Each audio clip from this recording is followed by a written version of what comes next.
Morning video to catch up. I still have a flat tyre. It's got so bad I have to pump it every 20 minutes, which is fine. That's, I kind of anticipated that. And hopefully it's going to make it to Karlsruhe, which is a city in Germany, just on the other side of the French border. Basically where the frontier becomes almost a complete straight line. So I follow the Maginot Line along, and then that little right angle before Karlsruhe and Stuttgart, I then essentially follow that, but on a direct route to Munich. And I've had this flat tyre for like 4.5, 5 days now, which is why I don't think it's an inner tube issue. I think there's a problem with something with the bike. As I said before, oh my god, it's getting a bit bold on the back tyre. So as I said before, the back tyre was slightly more or slightly less inflated when it when it was unpackaged, essentially. So I think there's something wrong there. I'm going to have to take it to the cycle shop tomorrow. It's obviously Sunday today. I've booked a nice hotel in Karlsruhe. No idea if they've got a place to store bikes, as I said in the last video, but they do rent bikes, so you'd imagine that would be the case. And one of my subscribers, Matthew, thank you very much, he offered me a place to stay. Actually, it's just unfortunate that it was off route. It was more towards Memmingen, I think it was. But yeah, that's pretty cool. And basically today got one of my sexy deals on. I paid £22 for this 4-star hotel. Nice little hotel. It doesn't have breakfast though. Breakfast is like another €20 or something. But I used a new account discount on Trip.com. What they do is you just create a new account, and there's loads of hotels that they just give you massive discounts off of. And then I used a refer a friend credit on top of that, so I doubled up, and only ended up paying £22, and it was on promo anyway, so it's essentially a triple promo. But it's actually really quite good to utilise these offers, as I'm sure I've expressed numerous times. I'll give you one such example. So there was one point where I was thinking of going down to Strasbourg, and then across from Strasbourg there's a swanky hostel there. I think it's called People's Hostel. On Booking.com it's £31 a night. That's for a shared dormitory, right? That's the cheapest thing in Strasbourg as well. And with my new account offer and Trip.com being slightly cheaper than Booking.com, along with my crazy credit deal, it would have been £4 a night, and it's 31. And on their website, that's the price as well. So I mean, it just gives you an idea. If you play around with websites, you've got numerous options, and basically, all of these accommodation providers, they're all run by the same people. Everything's run by the same people. As I've expressed before, Vanguard Group own BlackRock unofficially from May 21, and they all own everything. And above them, there's just a little small group of people. So when you have successful websites like Booking.com or successful companies, and you think how is it that they start to go downhill, and how is it that they start to lose out with such a monopoly to so-called competition? Well, it's because there is no competition. They own everything. Just because you've got these little groups that are seemingly independent to the normative eye, i.e. you've got the Booking.com and Agoda group, and you've got Hostelworld, then you've got the Expedia group, and they own Hotels.com and Vrbo and all that, and you've got Airbnb. They're all actually owned by the same people, so they let certain ones demise, and they then pump credit into another one, so to make it look like the market is actually free. It's actually free market capitalism, when there's no such thing as free market. It's fucking nonsense. So right now, Trip.com is being parked. Trip.com was apparently part of the group that own the new TrainPal, which is Trainline's new competition, and probably a better website, to be honest. But of course, it's all owned by the same people. And then you've got they have Trip.com in there as well, and just the prices you see on Trip.com are actually insane now. So if you haven't already downloaded that, just get on it, because I would say, in addition to that certain countries, certain continents, the websites have more prominence for a certain amount of time. But Trip.com's fucking insane. In Brazil, without any credits or anything, just the promotional prices on their website, I was paying £10 to £12 a night for 4-star hotels, double room en suite, unlimited fucking amazing breakfasts included, jacuzzi, swimming pool, £12 a night. That's what I was paying. There's a little trick to that as well. If you wait until the last minute in certain countries, especially this particular hotel group in Brazil, like the day before, 2 days before. Actually, it wasn't the day before, I think it was like 3 days before.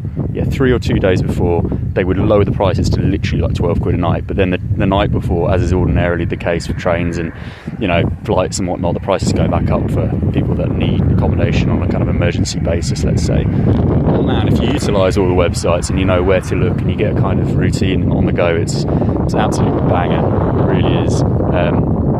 I'm still annoyed that I just paid €18.50 the night before last for that fucking campsite. What a scam. Last night I paid, I went to the supermarket in case Revolut, because I'm so cheap, Revolut charge you like a 2% foreign fee if you use your card on weekends, which amounts to nothing really if you use it in a supermarket, because I also get cash back anyway, so one kind of cancels out the other, because I've got metal. But I just hate that. I hate being charged for anything, like, unnecessarily.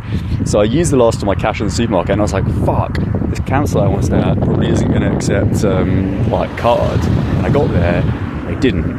And the receptionist was almost like a brother of the chap I was talking about from the other campsite near the nuclear power plant in France. Just hilarious guy, like completely drunk, just starts talking to me about beer out of nowhere, no context.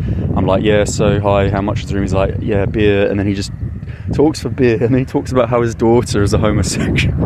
And then like just goes on this rant about the French president for out of nowhere, no context. It was so funny. And in the end, the camping there, which was literally the same as the 1851, maybe not like the standard, like exact standard, a little bit less, but very good. I paid €7.90 because that's all I had left in change, and it was €8, but it was obviously like, oh fuck it, that doesn't matter. So that was really great. And yeah, now I'm going to head to Karlsruhe. I just banged it downhill on a flat tyre, a massive hill as well, and it should be downhill all the way now to Karlsruhe, and I want to get there just before check-in. I've got so much to do. Always take advantage of a nice hotel when you're in it.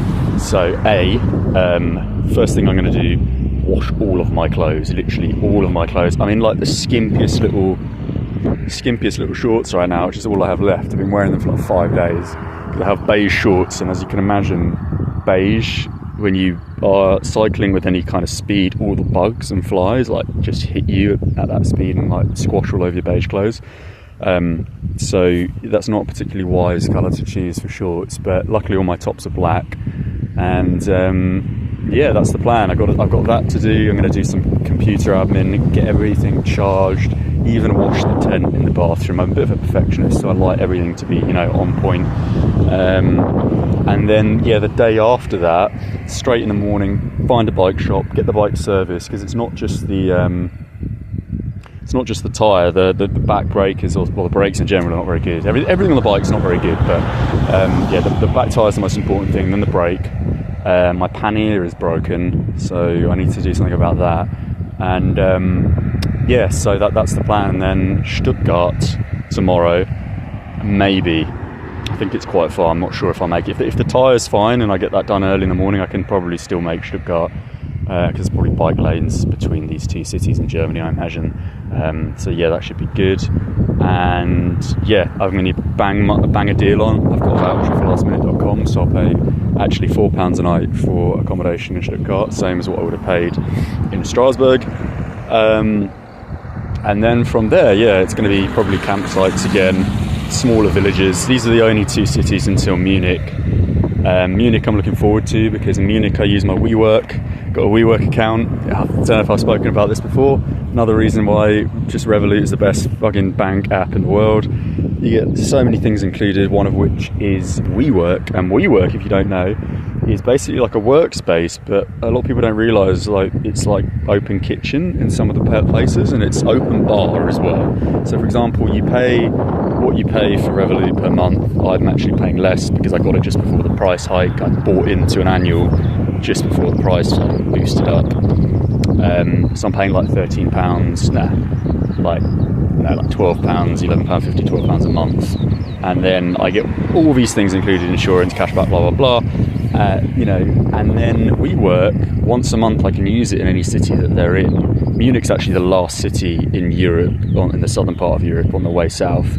That's why I really want to take advantage of it. And if you just rock up at like 8 a.m, you can spend the whole day just chilling doing work, and then there's just open taps. And if you're thinking like London, how much a pint in a swanky place is now, £7-8 in a swanky place. Well, the WeWorks where they're located are super swanky. People just go there, just fucking drink like 10 pints, and you're paying. I'm getting this included for free in my £12 per month Revolut membership, and then I could just drink like 70 quid's worth of beer there if I wanted to. So that just gives you an idea of the value. So that's what I'm going to do in Munich, because I'm sure they've got some really nice taps in their one there. And and then after that, it's obviously the long haul across the mountains, Austria, which is going to be an absolute nightmare. And then onwards through into what will be more comfortable, like cheaper prices, kind of more interesting terrains, more things to see and do, i.e. the Balkans, and then Turkey. And then from Turkey we decide what the game plan is. You need to get that Iranian visa, but obviously when you're a bicycle, any detour is a bit strenuous. And the idea was to get it in Armenia and Yerevan, because Istanbul, the embassy, is going to be quite busy and it's a packed city and it's not really my cup of tea. So there's the plan. So I'll upload this now, and then I'll probably upload another one later, because I think I'm one behind, and I like, again, the video is to match the number of days. So there we go, cool. Where am I now? Here we go, Wissembourg. So I'm still in France, it's just there, Germany. I think Germany's just there, yeah. Cool, I thought I was in Germany actually, but there we go.